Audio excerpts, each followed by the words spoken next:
जवानों, इन बागियों को कुचल दो। इज्जत सिर्फ हमारी है। अल्लाहु अकबर। हमारी जीत हमारे ईमान में है। हम कभी नहीं झुकेंगे। तारीख की किताबों में कुछ दिन ऐसे कैद हो जाते हैं जो सिर्फ वाक़यात नहीं होते, वो अज़्म की दास्तान बनते हैं। वो ईमान की ताकत का ऐलान होते हैं। वो हक और बातिल के दरमियान वो लकीर खींच देते हैं जिसके पार करना किसी के बस की बात नहीं। आज हम उस दिन की कहानी सुनेंगे, उस मैदान की दास्तान जहां इंसानियत की तारीख का रुख बदल गया था। क्या आप तसव्वुर कर सकते हैं, एक छोटा सा गिरोह जो अपने घर बार, अपने मालो दौलत से महरूम कर दिया गया, जिसे जुल्म की इंतहा पर मजबूर किया गया कि वो अपनी जन्मभूमि को छोड़ दे। मगर ये उनका अंजाम नहीं था, ये उनकी दास्तान का आगाज था। वो मदीना में अपने नए घर में सुकून से रहना चाहते थे, लेकिन उनके दुश्मनों ने उन्हें चैन से जीने नहीं दिया। और फिर आया वो लम्हा जब ताकत के नशे में डूबे लोगों ने सिर्फ 313 भूखे, प्यासे और कमजोर सा लगने वाले मर्दों को ललकारा।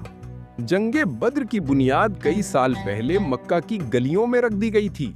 जब हजरत मोहम्मद सल्लल्लाहु अलैहि वसल्लम ने अल्लाह ताला की वहदानियत का पैगाम दिया तो कुरैश के मुशरिकीन ने इसे अपनी सरदारी और बुत परस्ती के खिलाफ एक खतरा समझा।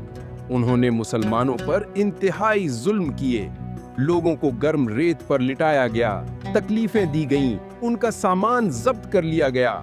इन्हीं हालात में अल्लाह के हुक्म से मुसलमानों ने अपने प्यारे शहर मक्का को छोड़कर मदीना की तरफ हिजरत की।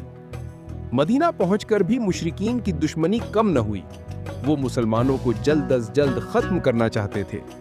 इसी दौरान मक्का का एक बहुत बड़ा और कीमती तिजारती काफिला, जिसकी क़ियादत अबू सुफियान कर रहे थे, शाम से वापस मक्का आ रहा था। ये वो माल था जिसे मुसलमानों से छीना गया था और इसकी आमद कुरैश की ताकत को और बढ़ा सकती थी। हजरत मोहम्मद सल्लल्लाहु अलैहि वसल्लम ने इस काफिले को रोकने का मंसूबा बनाया, मगर अबू सुफियान को किसी तरह इसकी खबर मिल गई। उन्होंने फौरन मक्का को पैगाम भेजा और खुद अपना रास्ता बदलकर मुसलमानों की पकड़ से बच निकले। लेकिन मक्का के मुशरिकीन ने इस खबर को मुसलमानों से जंग करने का बहाना बना लिया। कुरैश ने एक अजीमुल शान लश्कर तैयार किया। तकरीबन 1000 बेहतरीन जंगजू, साजो सामान से लैस, घोड़े और हथियारों से भरे हुए। उनकी क़ियादत अबू जहल कर रहा था, जो इस्लाम और मुसलमानों का सबसे बड़ा दुश्मन था। वो तकब्बुर और गुरूर में डूबे हुए थे।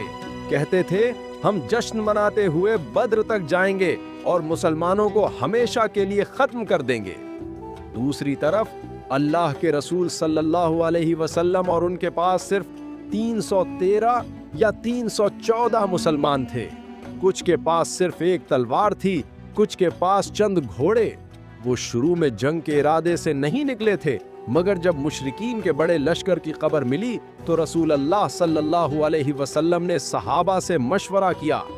तमाम सहाबा ने, खास तौर पर मदीना के अंसार ने बेमिसाल जोशो जज्बे से कहा, या रसूल अल्लाह, हम आपके साथ हैं। जिस तरफ आपका इशारा हो हम उस तरफ चलेंगे। ये ईमान की ताकत थी जो तादाद की कमी को नजरअंदाज कर रही थी। दोनों फौजें बद्र के मैदान में एक दूसरे के सामने थी। ये मैदान बद्र मदीना से तकरीबन 80 मील दूर था। मुसलमानों ने एक अहम फैसला किया। उन्होंने कुओं पर कब्जा कर लिया, जिससे दुश्मन के लिए पानी की कमी का मसला पैदा हो गया।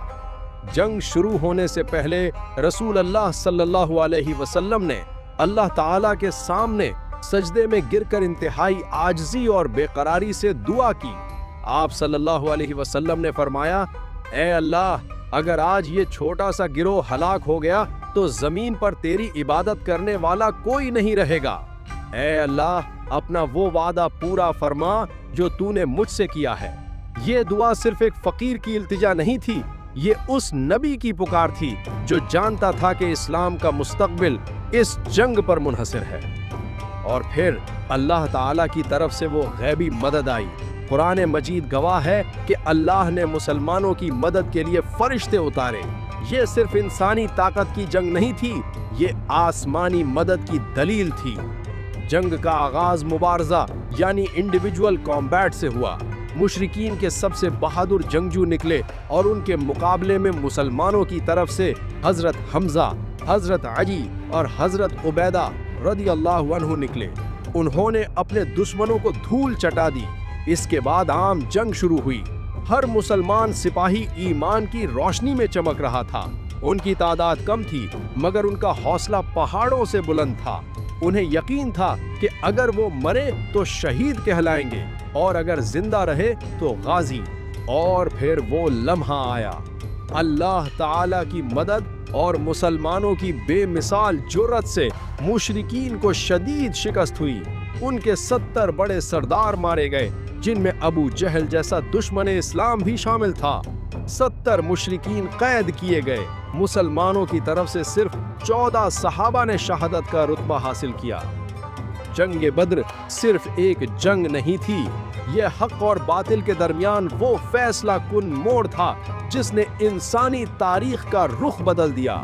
اس فتح نے مدینہ میں اسلامی ریاست کی بنیاد کو مضبوط کیا اور دشمنوں کے دلوں میں مسلمانوں کا رعب اور خوف پیدا کر دیا۔ جنگ بدر ہمیں یہ سبق دیتی ہے کہ تعداد یا اسباب کی کمی کبھی ایمان اور عزم کے سامنے نہیں ٹھہر سکتی۔ اگر آپ حق پر ہیں اور اللہ پر آپ کا مکمل بھروسہ ہے تو دنیا کی کوئی طاقت آپ کو نہیں جھکا سکتی۔ جنگ بدر صرف ماضی کا ایک واقعہ نہیں ہے، یہ مستقبل کے لیے ایک مشعل راہ ہے، ایک یاد دہانی ہے کہ اسلام کی روشنی کو بجھانے کی ہر کوشش ناکام ہوئی ہے اور ہوتی رہے گی، کیونکہ اس کے پیچھے اللہ کی مدد اور ایمان کی وہ طاقت ہے جو کبھی نہیں مر سکتی۔